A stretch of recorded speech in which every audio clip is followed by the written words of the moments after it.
Hello student, welcome back my YouTube channel math with rock. Student, आज हम discuss करने वाले हैं कुछ पीवाई क्विज, गेट के पीवाई क्विज डिस्कस करने वाले हैं। अभी आपका set exam, Chhattisgarh set exam 21 जुलाई को हुआ है। जिनके अच्छे मार्क्स आ रहे होंगे वो तो असिस्टेंट प्रोफेसर यानी एपी के लिए प्रिपेयर करना स्टार्ट कर दें। मीन्स मैंने कट ऑफ की वीडियो बनाई है, अगर आप देख लिए होंगे तो आप एपी के लिए प्रिपेयर कर लो। मैक्सिमम उतने ही कट ऑफ जाने वाले, थोड़ा ऊपर नीचे होगा।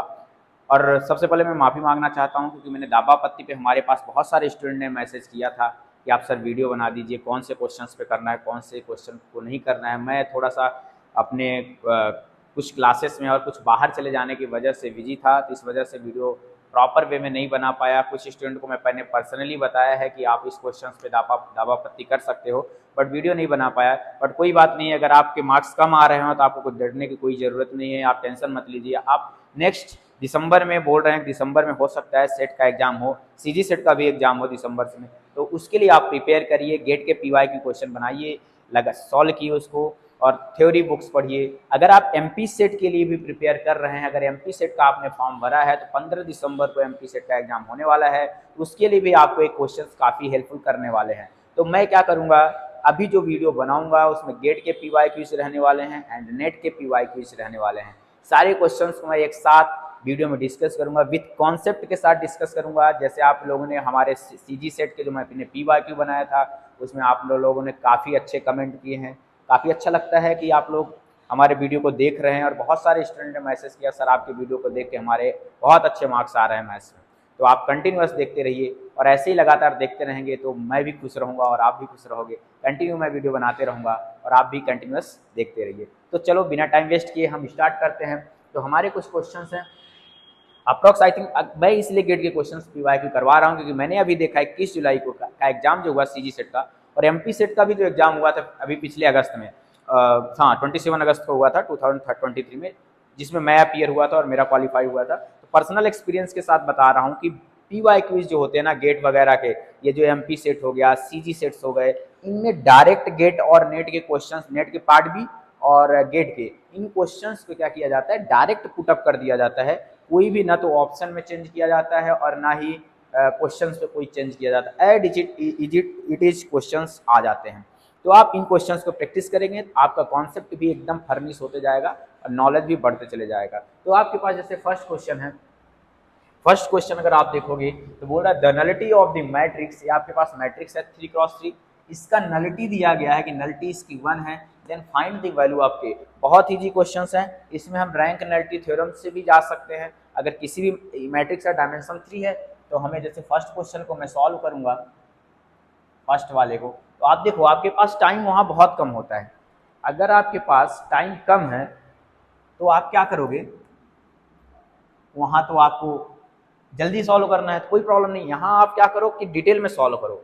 जब आप डिटेल में सॉल्व करोगे तो वहाँ आपको जल्दी करने में दिक्कत नहीं होगी। स्टूडेंट को प्रॉब्लम यहाँ ये होती ना, वो हमेशा स्टार्टिंग से ही जब क्वेश्चन प्रैक्टिस करते हैं तो क्या ढूंढते हैं कि सर शॉर्ट ट्रिक मिल जाए, कोई शॉर्ट ट्रिक ऐसा हो रामबाण मेरे लगाओ और आंसर आ जाए। ऐसा कुछ नहीं है, आप डिटेल्स में प्रैक्टिस कीजिए। स्टार्टिंग आप उन कॉन्सेप्ट को जाइए, कॉन्सेप्ट को खगा लिए, फिर इसके बाद खुद ही खुद शॉर्टकट, शॉर्ट ट्रिक वगैरह आपको खुद मिल जाएंगे। उसमें किसी टीचर की जरूरत नहीं पड़ेगी, क्योंकि आपका कैलकुलेशन आप कौन से वे में सोच रहे हो, आपका एक स्पेशल क्राइटेरिया है।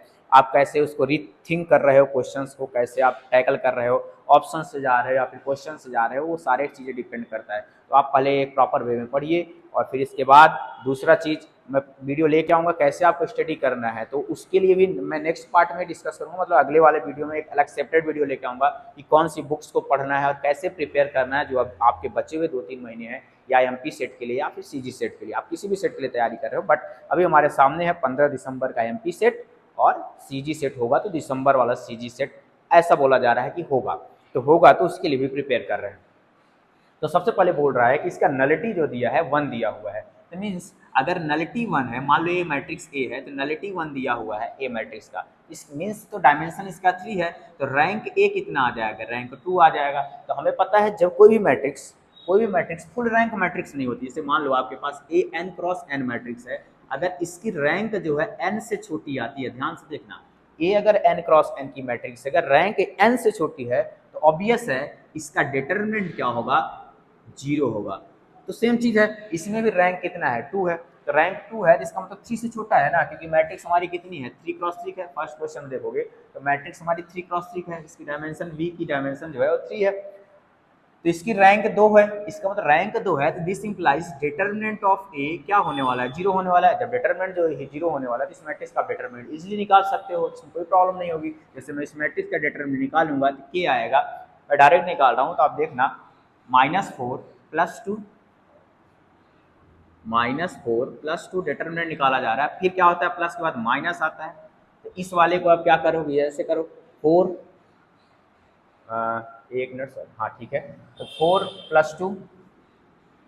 + 2 फिर इसके बाद आप क्या आएगा +2, लास्ट वाले के साथ 1 + 1 इक्वल टू क्या आ जाएगा, 0 आ जाएगा। आप देखोगे यहाँ से आपके पास आ जाएगा -2k -6 + 4 equal to 0।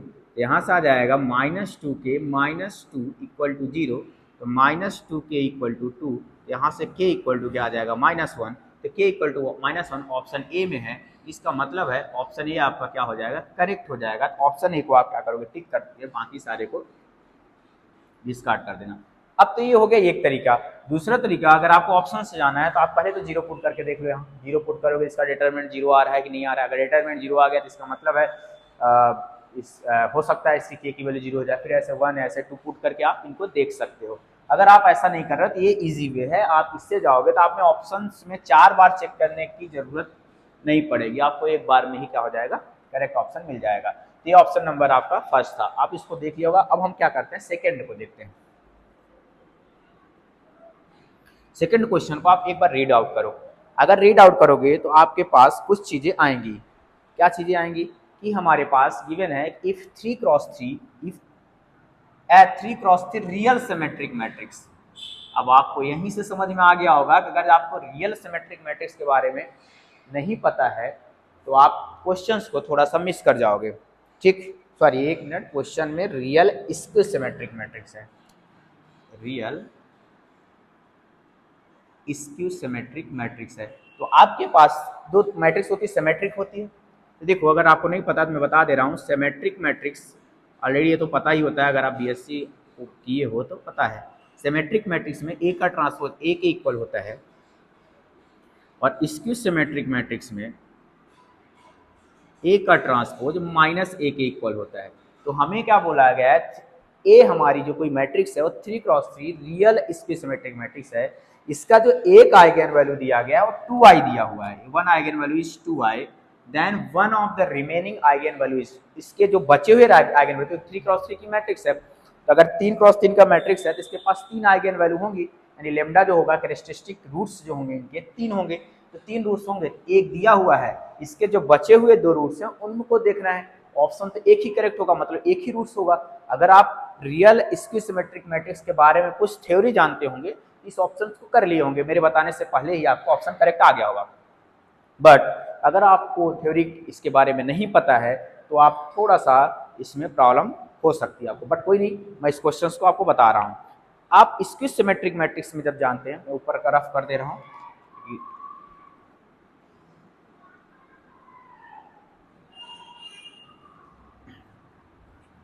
Second question में, तो आप देखोगे कि हमें पता है जो रियल स्क्यू सिमेट्रिक मैट्रिक्स है, रियल स्क्यू सिमेट्रिक मैट्रिक्स जो होती है उसके बारे में कुछ चीजें होती हैं कि ए का ट्रांसपोज जो होता है -a होता है।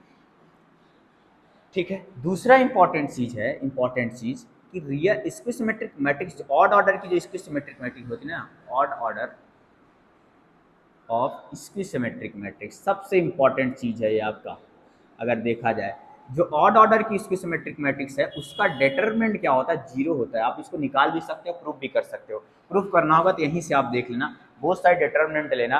ठीक, बोथ साइड डिटरमिनेंट लोगे तो यहाँ से देखो, मैं एक बार आइडिया दे रहा हूँ कैसे आप इसको टैकल कर सकते हैं। जैसे बोथ साइड डिटरमिनेंट लोगे, ए का ट्रांसपोज इक्वल टू -a, और हमें पता है कि अगर ए n क्रॉस n की मैट्रिक्स है, डिटरमिनेंट ऑफ -a जो होगा -1 की power n determinant of a हो जाता है, तो ये आ जाएगा -1 की power a determinant of a, और डिटरमिनेंट ऑफ a का ट्रांसपोज। और हमें एक थ्योरी और पता होता है, a और a का ट्रांसपोज का डिटरमिनेंट आपस में इक्वल होता है, तो यहाँ क्या आ जाएगा, डिटर्मिनेंट ये आ जाएगा और ये आ जाएगा माइनस डिटर्मिनेंट ऑफ ए, क्योंकि -1 पर एन ऑड रहेगा, तो ऑड रहेगा जिसकी वैल्यू -1 आएगी, क्योंकि ऑड ऑर्डर बोला ना, ऑड ऑर्डर मतलब जैसे 3 हो गया, 5 हो गया, 7 हो गया, इसका मतलब डिटर्मिनेंट ऑफ ए क्या आता है, 0 आता है।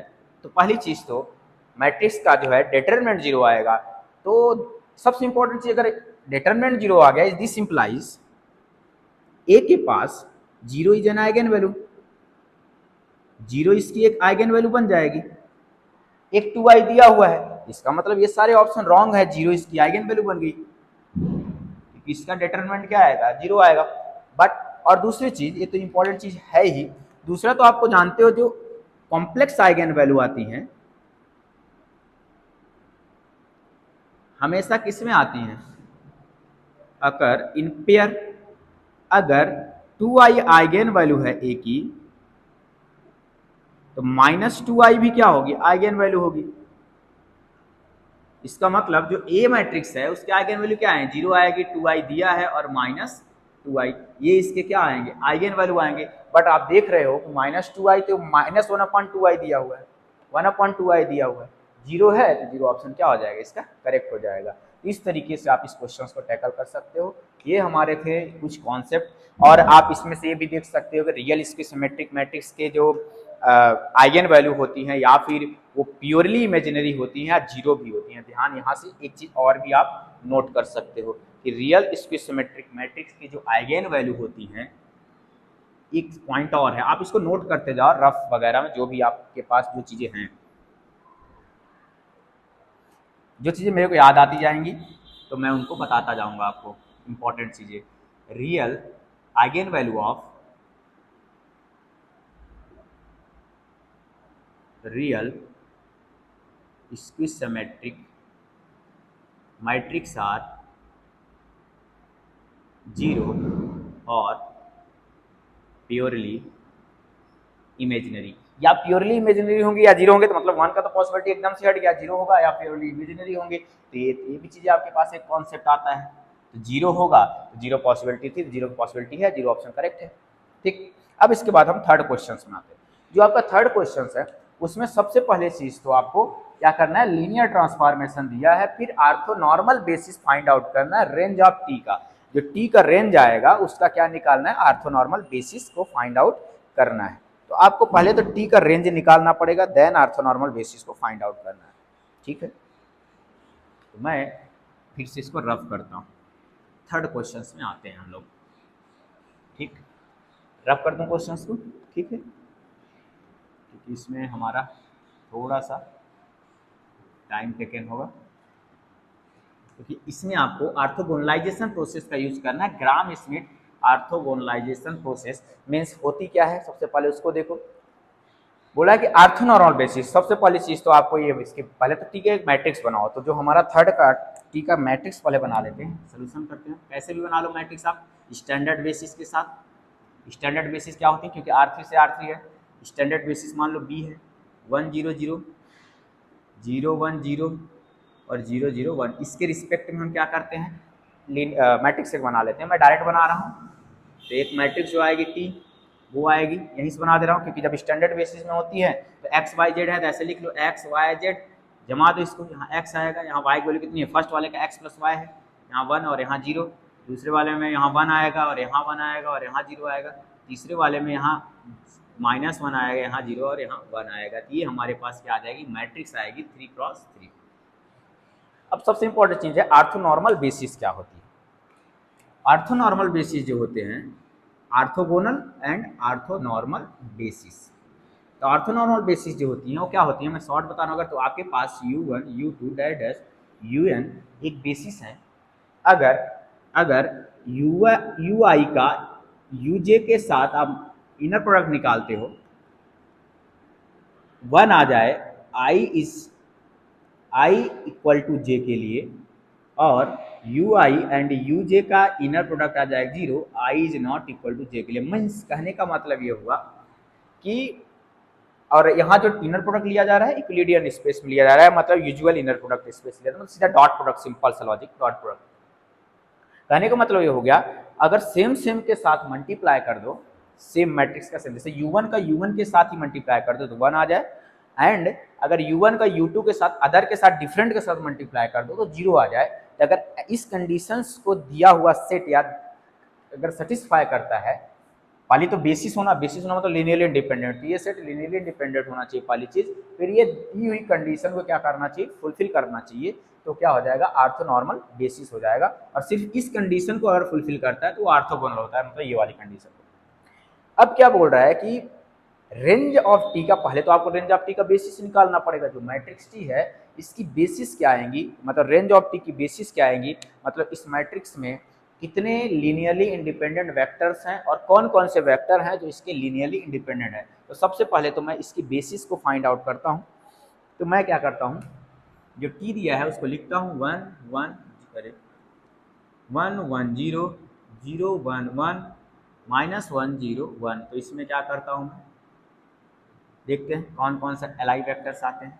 1 0 0 मीन्स इसको और इसको ऐड कर दिया, R1 और R3 को ऐड कर दिया, तो यहाँ बचेगा 1 0 1 0 1, ये 1 है सॉरी, और ये भी क्या है, ऐड करेंगे तो 1 ही आएगा। अब क्या करोगे, फिर से R2 - R3 कर दोगे तो 1 1 0 0 1 1 0 0 0। तो यहाँ पास कितने वेक्टर्स आए, 2 लीनियरली इंडिपेंडेंट वेक्टर्स हैं एलआई में, ये वाला और ये वाला, क्योंकि ये तो पूरा 0 हो गया।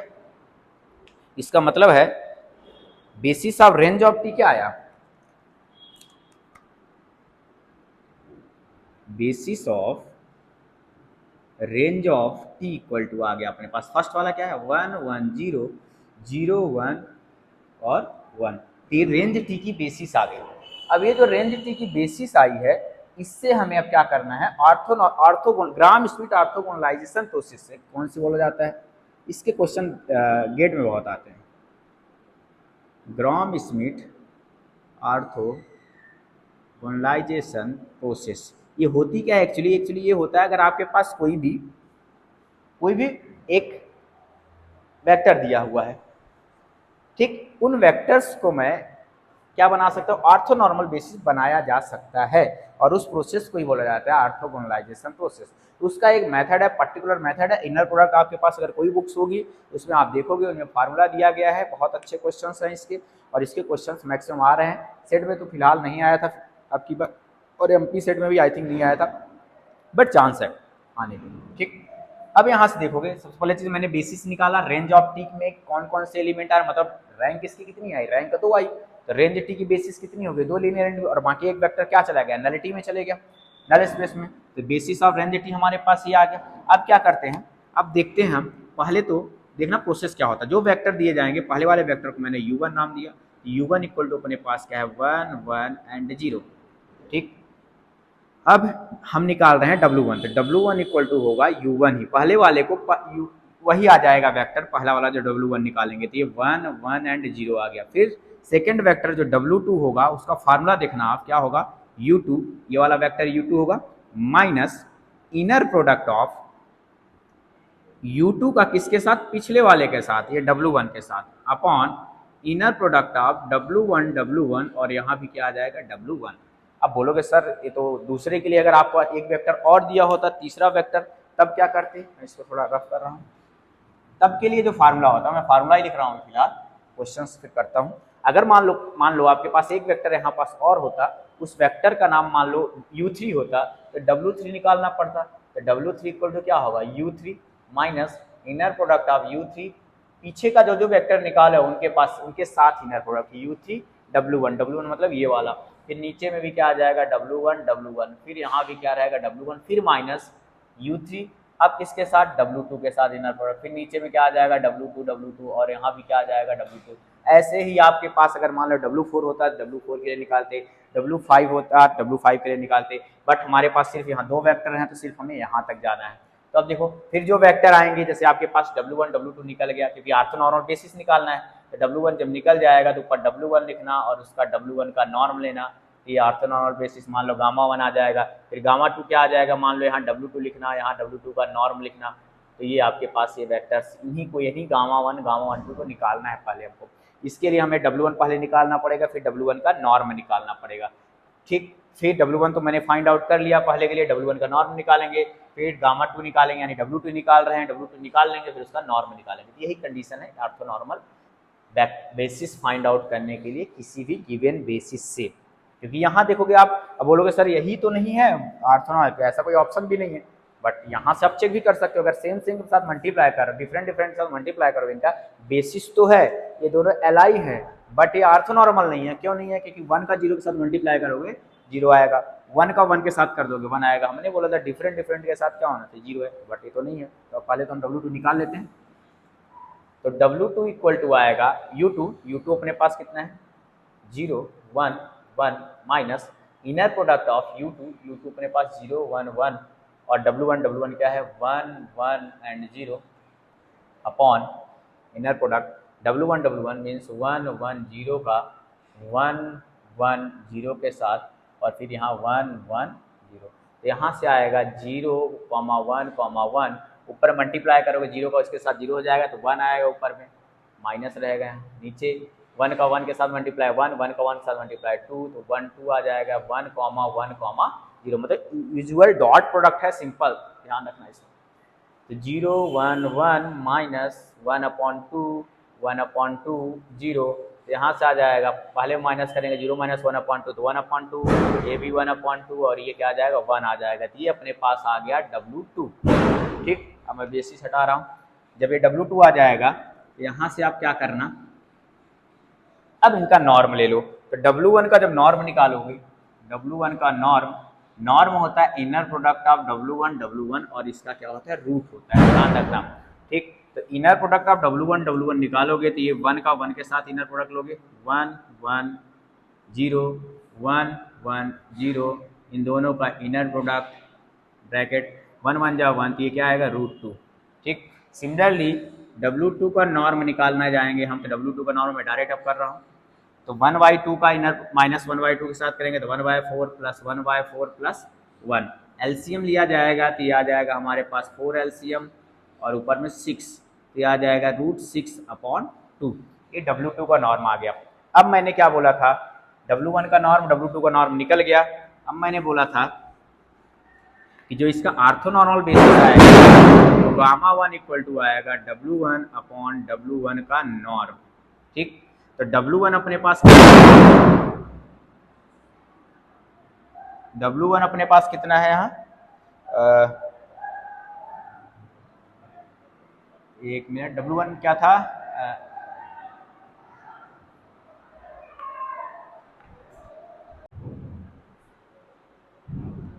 तो जिसका गामा2 था, गामा2 इक्वल टू आया W1 एंड W1 का नॉर्म।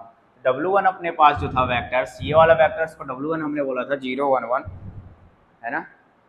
नो 1 1 0 था W1, तो W1 1 1 एंड 0 था और W1 का नॉर्म जो आया √2 आया। तो आप देखोगे ये वेक्टर जो आया 1/√2 एंड 0, तो ऑप्शन देख सकते हो, पहला वाला ऑप्शन हमारा 1/√2 देखो इसमें माइनस दिया हुआ है, तो ये ऑप्शन क्या हो जाएगा? इनकरेक्ट हो जाएगा। तो ऑप्शन नंबर बी हमारा क्या होगा? इनकरेक्ट होगा। बाकी 1/√2 0 1/√2 0 इसमें भी है और इस वाले में भी है, तो हमें गामा2 निकालना ही पड़ेगा।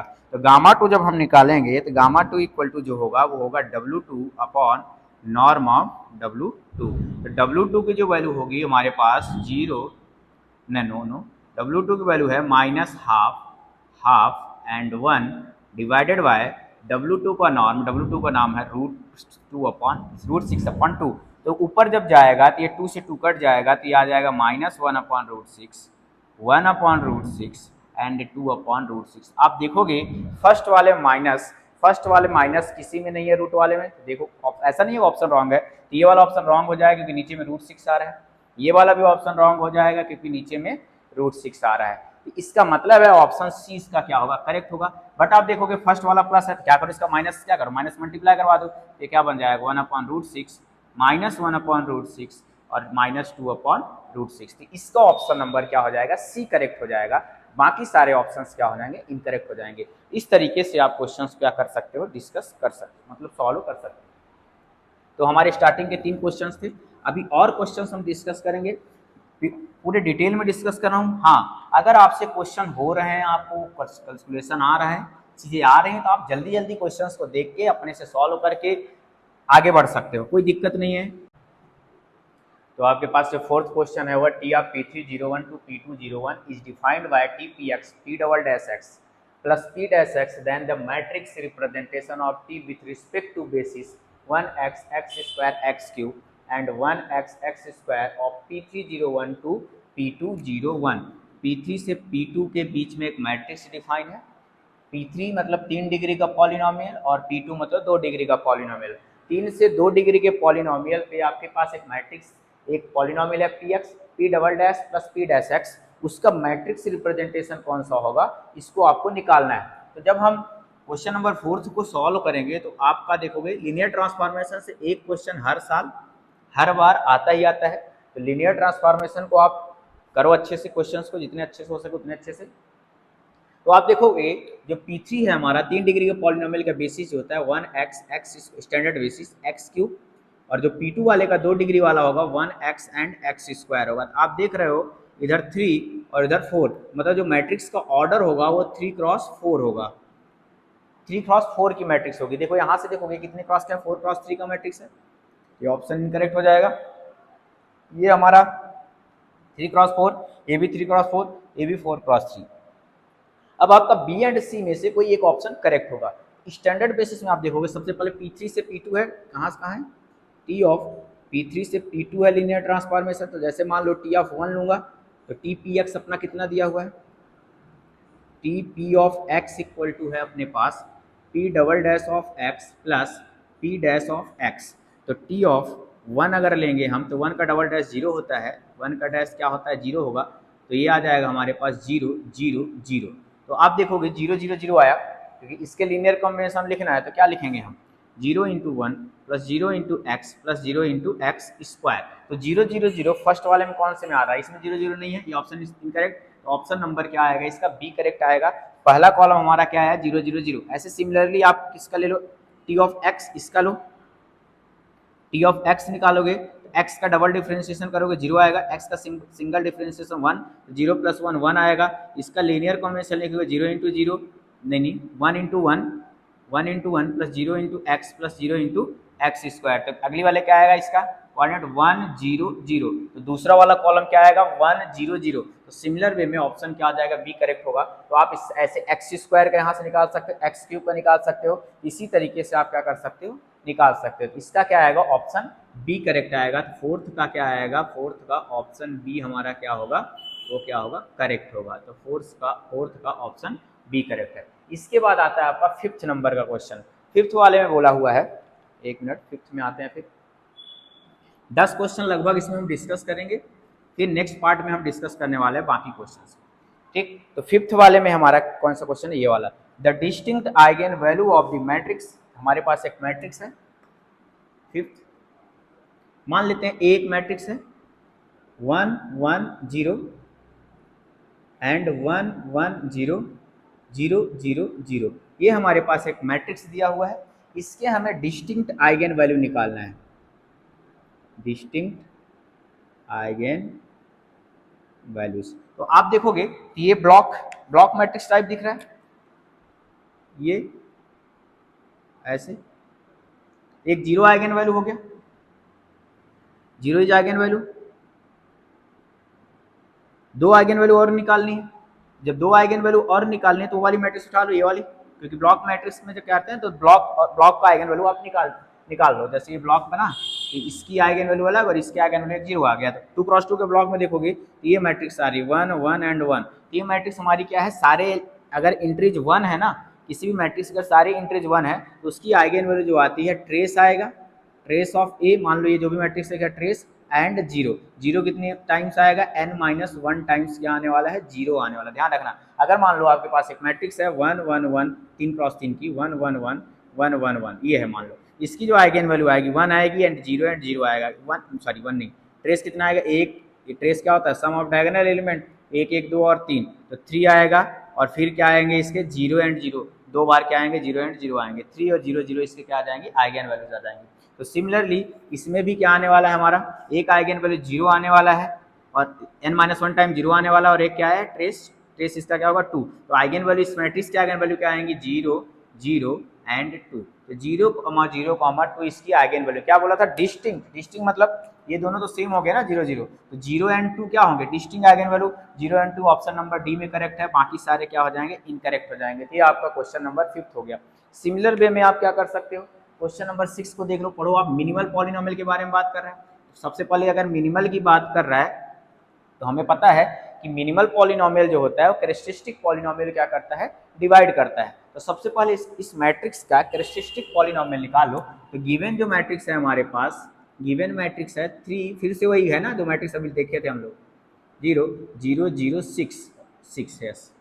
तो यहाँ से आप इसका फिर से डायगोनल मैट्रिक्स बनाओगे, block diagonal matrix, block matrix. तो ये ऐसा आएगा, इसकी एक आइगन वैल्यू लेमडा 1 6 आ गई, और लेमडा 2 अपने पास कितना आएगा, फिर से ट्रेस इसका क्या होगा, 6 होगा, और फिर 0 आएगा, 6 एंड 0 आ गया, लेमडा 2 और लेमडा 3 कितना आ जाएगा, 0 आ जाएगा। तो हमें क्या पूछा था, कैरेक्टरिस्टिक पॉलिनोमियल इसका क्या आएगा, x minus 6 repeated 2 times, and क्या आएगा, x आएगा। तो ये आपका कैरेक्टरिस्टिक पॉलिनोमियल है। तो आप देखोगे जो कैरेक्टरिस्टिक पॉलिनोमियल के रूट्स होंगे वही रूट्स किसके होंगे, मिनिमल के भी होंगे। इसमें देखो रूट्स कितना दे रहा है, 1 दे रहा है, 1 तो कैरेक्टरिस्टिक में नहीं है, तो मिनिमल में कैसे होगा, ये 0 और 3 दे रहा है, 3 कैसे होगा, ये वाले में 3 दिया ऑप्शन, तो ऑप्शन नंबर क्या होगा, डी करेक्ट होगा। तो हमें पता है कि इसका मिनिमल की पॉसिबिलिटी आप चेक कर लो, मिनिमल ऑफ ए एक्स लेके x माइनस 6, मतलब ये x या a रखो, a माइनस 6i, अगर इसको सॉल्व करोगे a मतलब ये वाली मैट्रिक्स 6i करोगे तो ये क्या आएगा, 0 आएगा। इसका मतलब ये इसका क्या बन जाएगा, minimal polynomial of this matrix.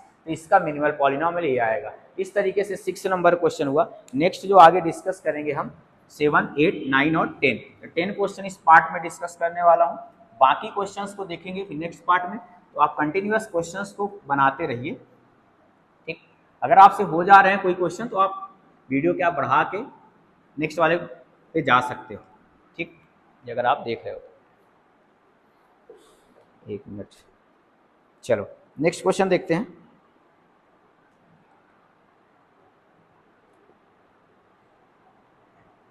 Late T of R2 R4 sorry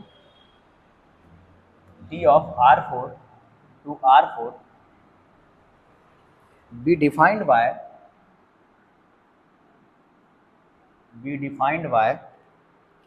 Tx y z w Tx, y, z, w equal to x plus y plus 5w x plus 2y plus w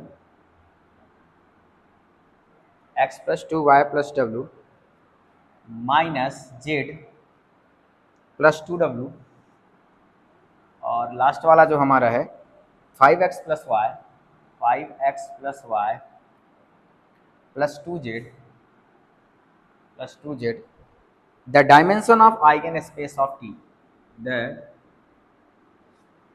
dimension of eigen space of T is, dimension of eigen space of T is, A option है अपने पास, ये 7 number question आएगा ना, 1 2 3 4, B option 2, C option 3, D option 4, ये आपका 7। अब इसके बाद 8 नंबर क्वेश्चन आता है।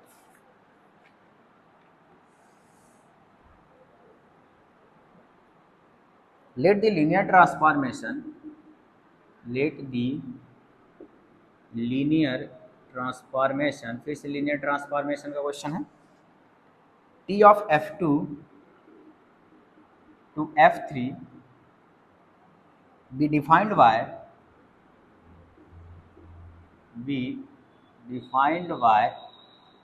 T of x1 x2 x1 plus x2 x1 plus x2 x3 x2 sorry,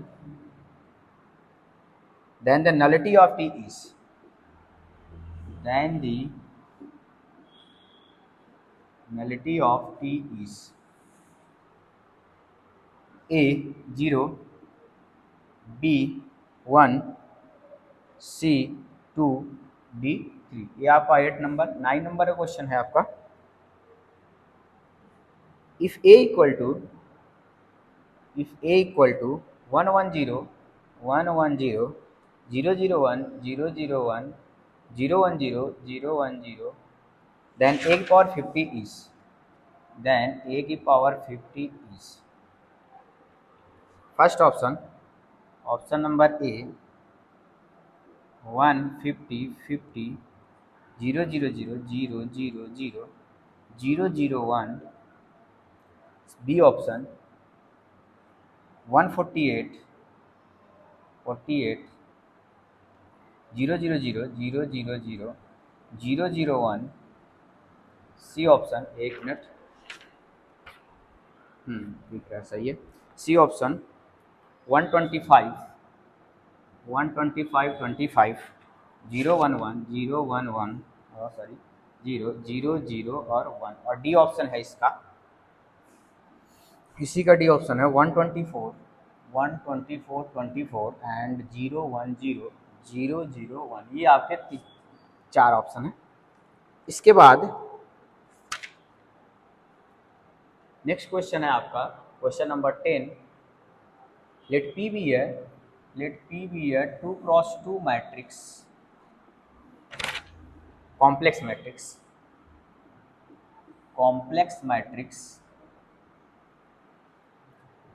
such that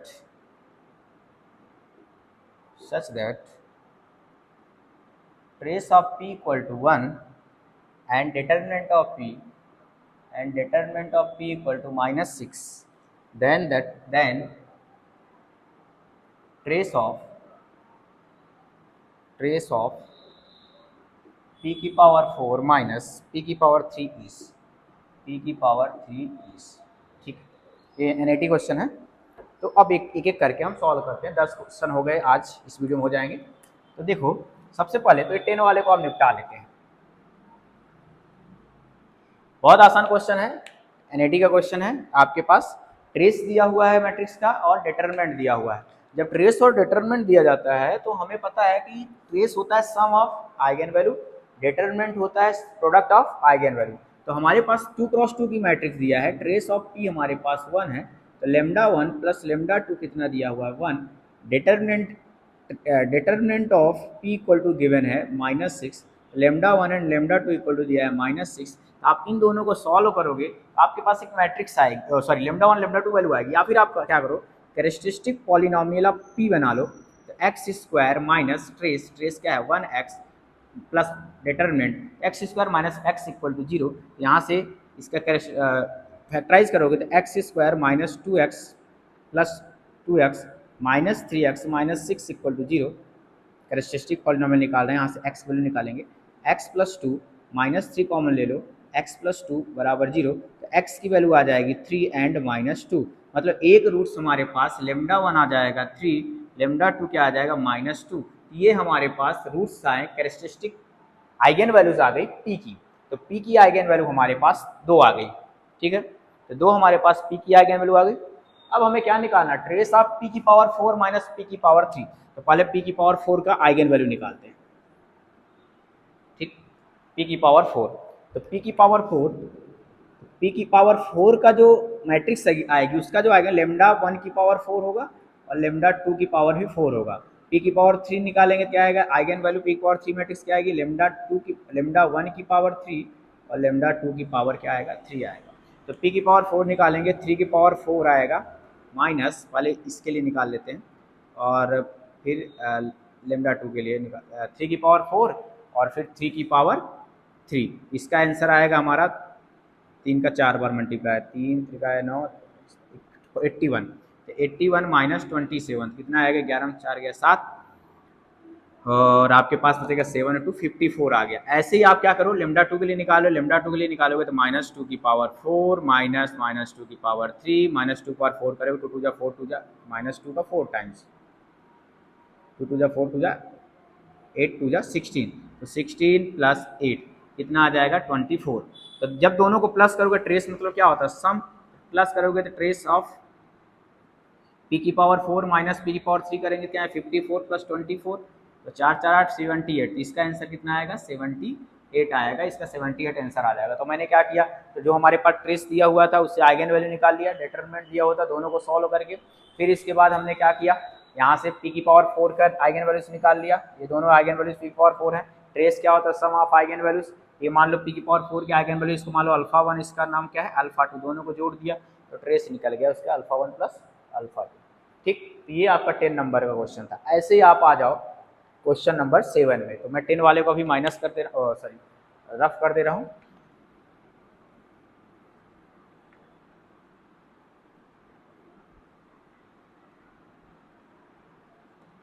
ठीक, अभी 7 वाले को सॉल्व करते हैं। 7, हाँ 7 वाले को सॉल्व करते हैं। 7 में आपके पास R4 से R4 ट्रांसफॉर्मेशन है ना, P ऑफ R4 से R4 स्टैंडर्ड बेसिस के रिस्पेक्ट में इसकी मैट्रिक्स बनानी है। तो मैट्रिक्स बना लेते हैं, X Y Z and W है, तो X Y Z and W ऐसे जमा लेते हैं। 4x4 की मैट्रिक्स बनेगी, एक्स वैल्यू इसमें 1, वाई वैल्यू 1 0 और डब्ल्यू वैल्यू 5।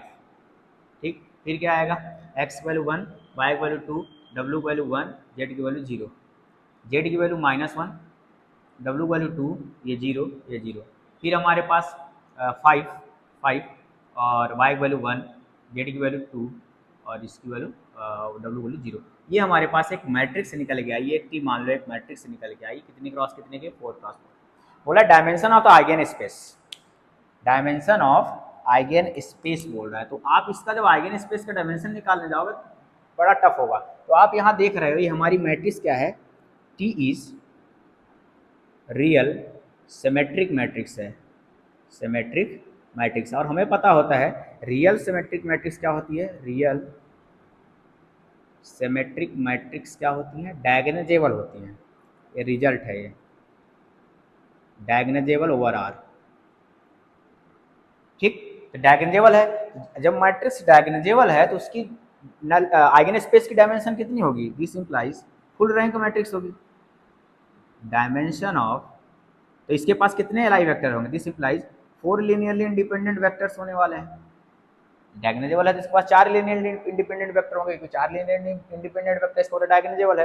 तो डायमेंशन ऑफ आइगन स्पेस कितना आ जाएगा, दिस इंप्लाइज डायमेंशन ऑफ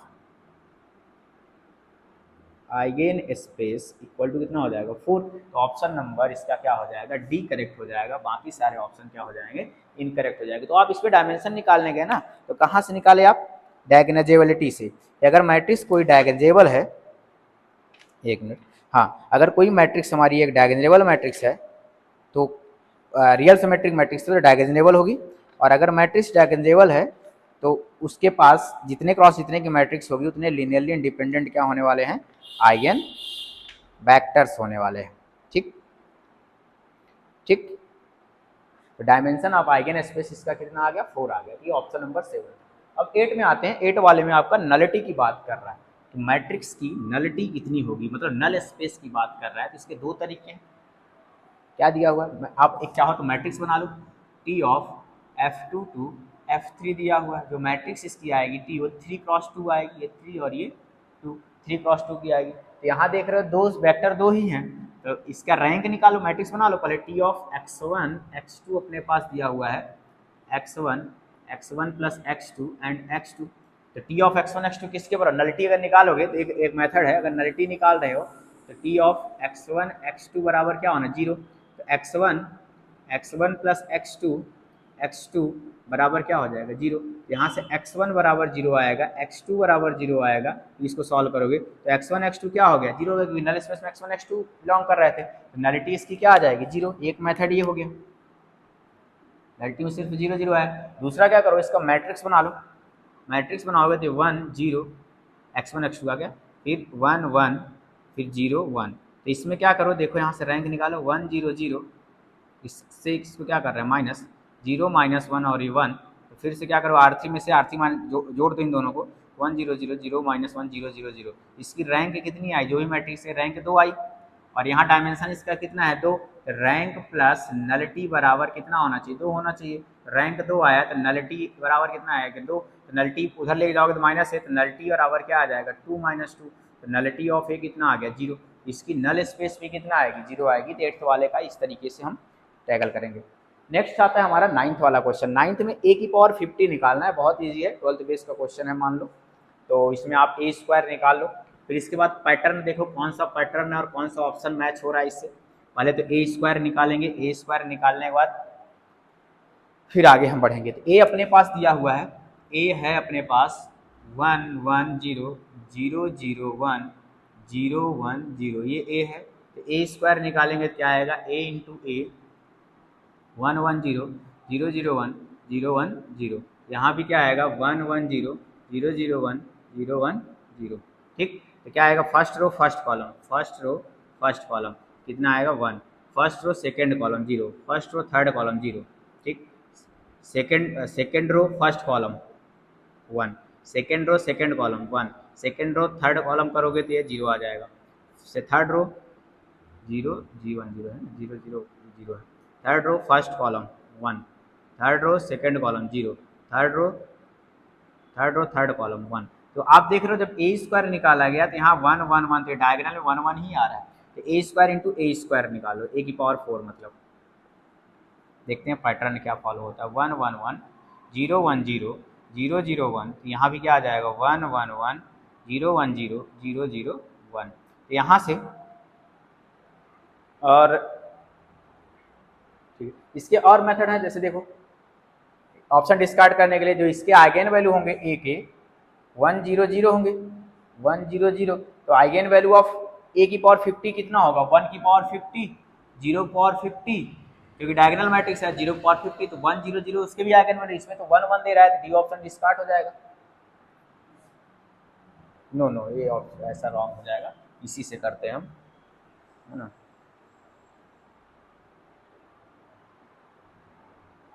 ठीक है, एक बार ट्राई करते हैं। ठीक, एक अब इसको मल्टीप्लाई करेंगे तो कितना आएगा, फर्स्ट रो फर्स्ट कॉलम करेंगे, फर्स्ट रो फर्स्ट कॉलम ये 1 आएगा, फर्स्ट रो सेकंड कॉलम करें 0 0 ही आएगा, सेकंड रो फर्स्ट कॉलम करेंगे तो कितना आ जाएगा 1 1 जा 1 2 आ जाएगा, सेकंड रो सेकंड कॉलम करेंगे तो 1 0, थर्ड रो फर्स्ट कॉलम करेंगे तो यहाँ भी 2 आएगा, सेकंड कॉलम करेंगे तो ये वाले का सेकंड वाले के साथ यहाँ 1 आ जाएगा, और यहाँ कितना आ जाएगा, यहाँ भी 1 आ जाएगा। तो आप देख रहे हो एक पावर 4 किया तो 1 2 2 आया, और यहाँ सब सेम था 1 और 1 आ गया। ठीक, एक मिनट, यहाँ 0 आएगा क्या, एक मिनट मल्टीप्लाई देख लेता हूँ मैं, एक मिनट मैं मल्टीप्लाई देख लेता हूँ, शायद मिस्टेक हो रहा है।